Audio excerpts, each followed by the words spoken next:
Ba kayo, naku, hindi na kailangang sumakay ng aeroplano dahil dito sa Indoor Pasyalan sa Dasma, Cavite, ay naku, ililibot kayo sa buong mundo. Tara.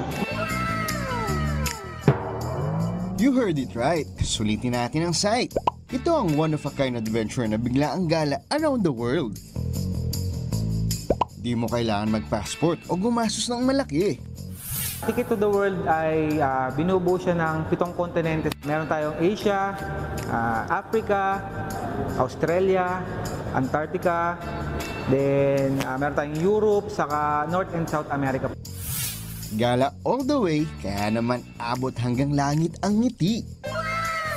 At syempre, para mas ma-feel nyo ang gala dito, may pa-costume pa sila. Kaya, tara, suotin natin.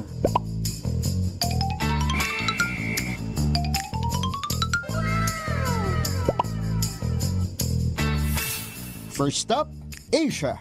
Mayamang kulturang hatid ng cherry blossoms, Hachiko at Taj Mahal. Present din ang Golden Pagoda, Merlion at Red Bridge.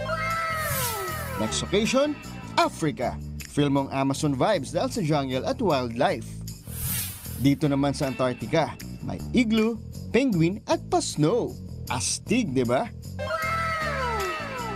Kumapit ang mahigpit sa Europa. Mga world-class na tanawin gaya ng Stonehenge, Eiffel Tower at Pisa ang labanan.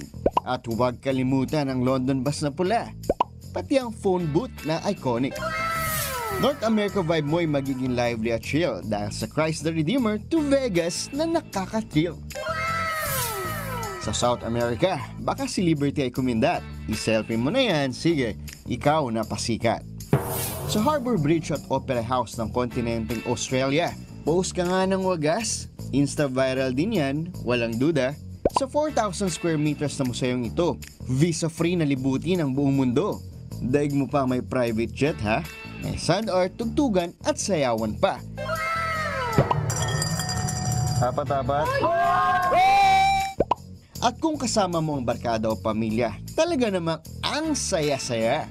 Bukas araw-araw ang Ticket to the World Museum mula 10 a.m. hanggang 9 p.m. Sa adventure na ito, dreams come alive. Biyaheng around the world in just a 2-hour drive.